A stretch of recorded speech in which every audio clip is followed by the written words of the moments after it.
Dhanbad weekly roundup में आज सड़क का अतिक्रमण कर व्यवसाय करने वालों पर गिरी गाज बताएंगे। जनवादी नौजवान सभा की धनबाद समिति ने क्यों फूका प्रधानमंत्री का पुतला, यह भी बताएंगे। धनबाद रेल डीआईजी ने क्यों किया बैरक का निरीक्षण, जानेंगे। नमस्कार, स्वागत है आपका धनबाद वीकली राउंडअप में। मैं अजय राज। धनबाद की बड़ी खबरों पर चर्चा करेंगे। जहां तक इन खबरों की बात, विश्व विकलांगता दिवस पर क्या पहल की गई, इसकी भी चर्चा करेंगे। आपके जिले के मौसम का भी हाल जानेंगे, कोरोना की भी बात होगी और भी बहुत कुछ। तो पेश है रविवार 29 नवंबर से शनिवार 5 दिसंबर तक की खबरें जो सुर्खियों में बनी रही।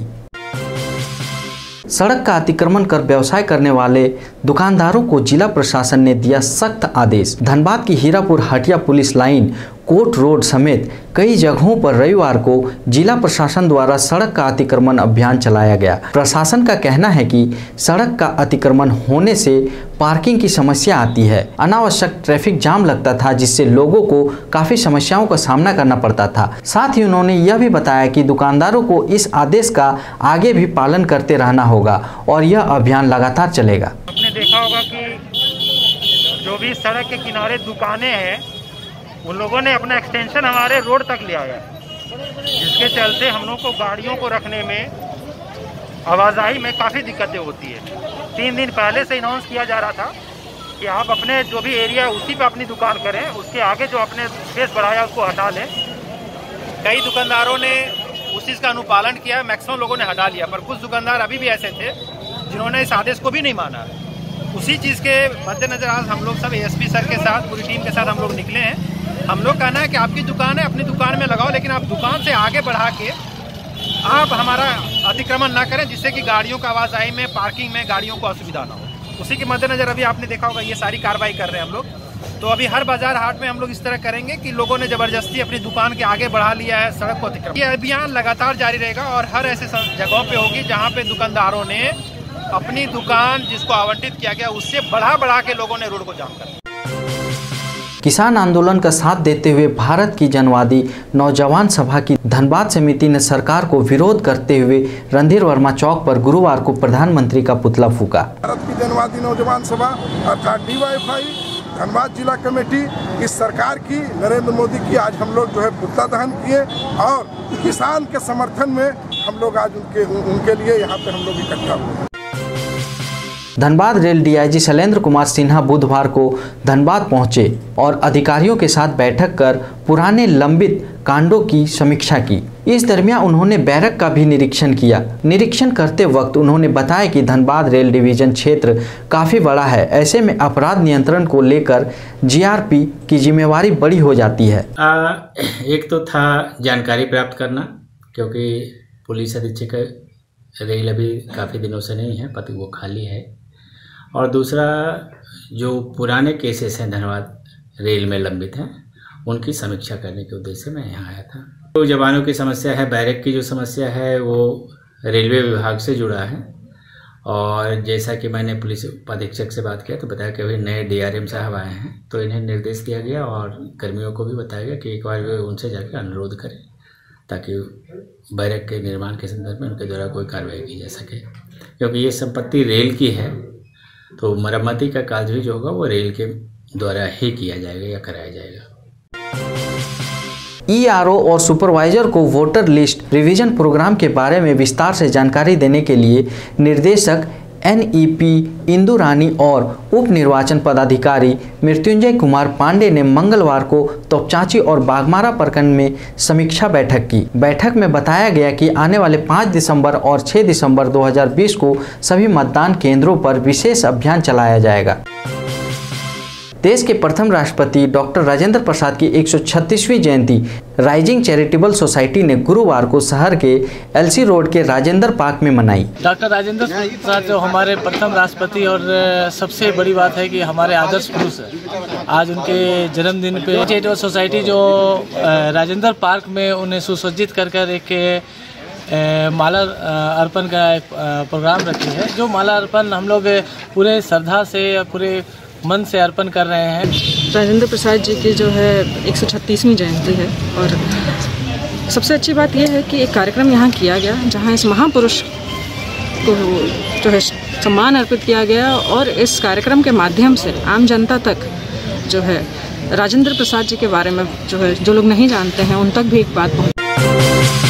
विश्व दिव्यांगता दिवस पर दिव्यांग बच्चों के लिए जीवन ज्योति में कई कार्यक्रम गुरुवार को आयोजित किए गए, जिसमें दिव्यांग बच्चों को हेल्थ चेकअप किया गया। हेल्थ चेकअप कैंप में उपस्थित हुए अलग अलग रोगों के 5 विशेषज्ञ चिकित्सकों ने दिव्यांग बच्चों के स्वास्थ्य की जांच की। वहीं 2 बच्चों के बीच व्हीलचेयर का वितरण भी किया गया और पेरेंट्स मीट का भी आयोजन किया गया। हमारे यहाँ आज जीवन ज्योति जो स्कूल है, जो स्पेशल बच्चों के लिए स्कूल है, जो लोग सुन नहीं सकते हैं, बच्चे जो बोल नहीं सकते या किसी भी और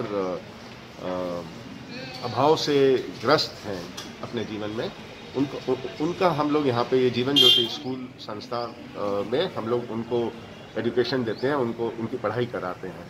और हम लोग की कोशिश यही है कि वो अपने जीवन में कुछ आगे चल के कुछ अच्छा कर लें और उनका जो प्लेसमेंट है वो भी हम लोग करवाते हैं। आज कार्यक्रम ये है कि आज वर्ल्ड डिसेबिलिटी डे है, पूरे विश्व में ये मनाया जाता है और 3 दिसंबर को वर्ल्ड डिसेबिलिटी, और उसी के उपलक्ष्य में हमने आज बहुत कोविड के टाइम में जब से स्कूल बंद पड़ा है और ऑनलाइन क्लासेस होती हैं, तो आज बहुत दिन बाद जब मौका मिला है कि हम जो बच्चों को और उनके पेरेंट्स को आज हमने बुलाया है कि उनसे एक वार्तालाप हो सके। नसबंदी के बारे में लोगों को जागरूक करने के लिए बुधवार को धनबाद के गांधी सेवा सदन के पास नुक्कड़ नाटक का आयोजन किया गया। नुक्कड़ नाटक के जरिए लोगों को कई बातों की जानकारी देने की कोशिश की गई।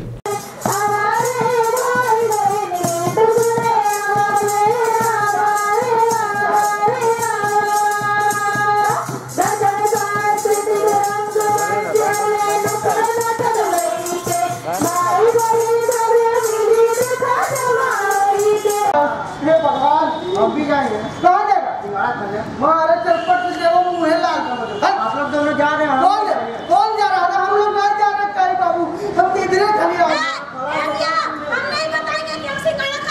ये जागरूकता भैया हम लोग पे जो जिले के हमारे धनबाद जिले के 8 प्रखंड में किया जा रहा है, जिसमें तो चाची आता है, बागमारा आ गया, टुंडी आ गया, झरिया हो गया, धनबाद हो गया आपका, उसके बाद में बलियापुर हो गया।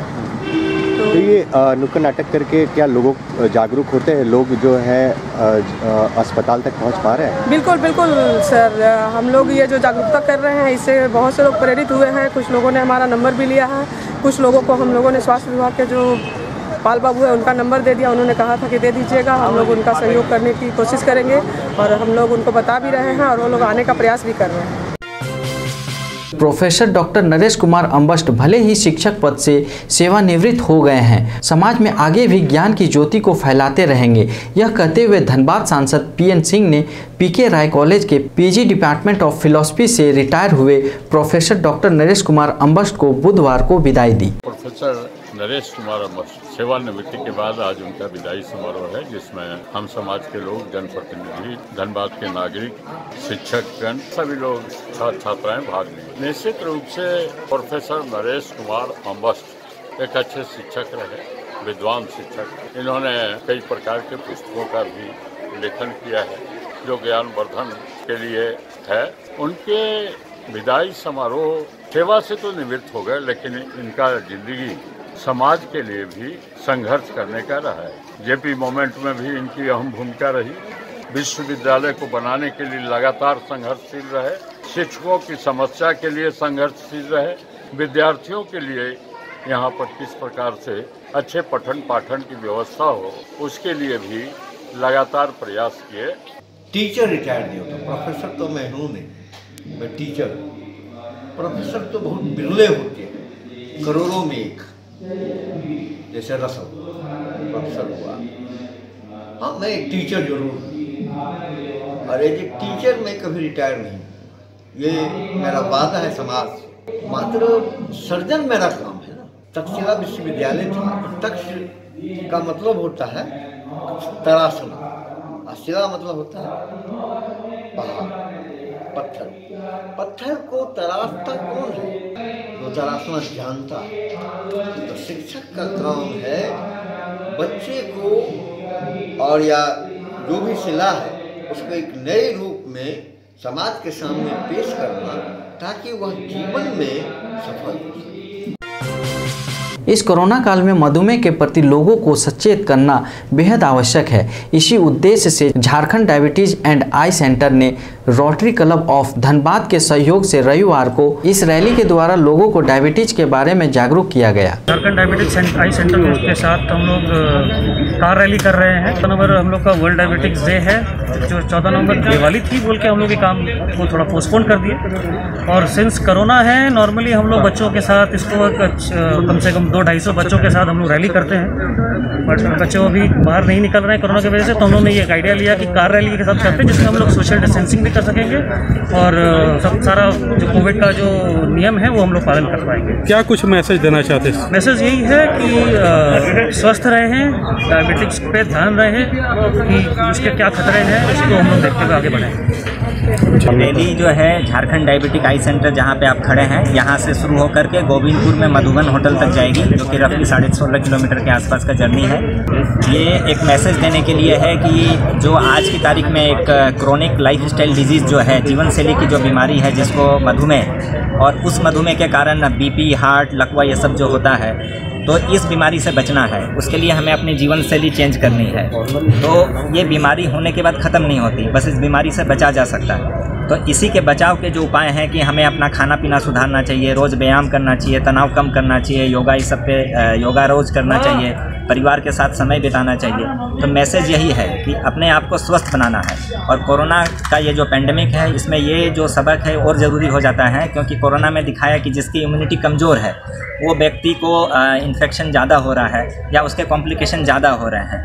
कोरोना होने के कारण लोग रिकवर कर रहे हैं, लेकिन जिसकी इम्यूनिटी कमज़ोर है, इसमें स्पेसिफिकली हम यहाँ कहना चाहेंगे कि डायबिटीज़ व क्रोनिक डिजीज़ से जो बीमारी से जो लोग पीड़ित हैं, उन लोगों की कोरोना के कारण डेथ या मोर्टेलिटी बहुत हाई है। 3 से 4% बाकी लोगों के मुकाबले 3 गुना ज़्यादा है। जैसे डेथ रेट जो है अभी नॉर्मल कोरोना पेंडेमिक में 1 से 1.5% है, लेकिन जो लोग डायबिटीज़ और दमा, बीपी ये सब से जो पीड़ित हैं, मोटापा से जो पीड़ित हैं, उन लोगों की 3 गुना ज़्यादा मौत हो रही है। मतलब 100 में से अगर 1 मौत हो रही है जो कि जिनको बीमारी नहीं है कोई, तो जो लोग डायबिटीज़ ये सब से पीड़ित हैं, 100 में से वो 3 से 4 आदमी की डेथ हो रही है। और इसका एकमात्र कारण यही है कि ये सब जो डिजीज़ेस है, ये हमारी जीवन शैली की बीमारी हैं, जिसके कारण शरीर का इम्यून सिस्टम कमज़ोर हो जाता है। और हमें इसी को बढ़ाना है। और एक दिन में या एक विटामिन सी, जिंक खाने से ये नहीं बढ़ जाएगा, ये बढ़ेगा लगातार एक्सरसाइज करने से, नियमित करने से। तो इसलिए हम लोग को ये सब चीज़ 2 दिन 4 दिन करने से नहीं होगा, नियमित करना है।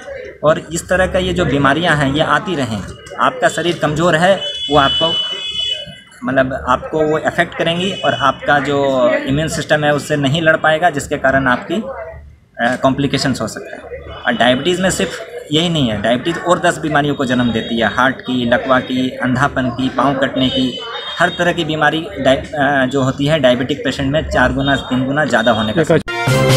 अब जान लेते हैं कोरोना अपडेट। धनबाद में पिछले 24 घंटे में कोरोना के 24 नए मामले सामने आए। वहीं कोरोना को हराकर 10 लोग डिस्चार्ज हुए।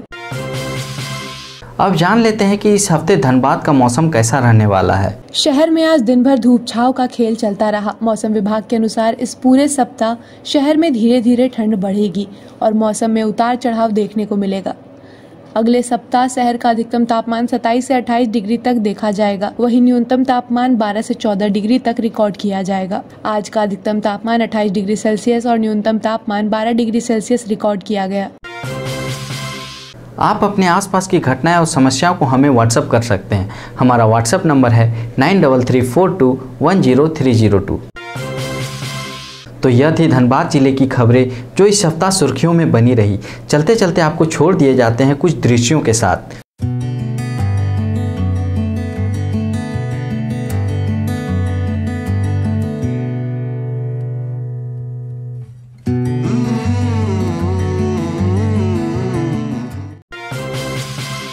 फिर मिलेंगे धनबाद वीकली राउंडअप में अगले शनिवार रात 8 बजे। तब तक के लिए नमस्कार। बने रहें thetimesmedia.com पर। आप हमें फेसबुक और यूट्यूब पर भी देख सकते हैं।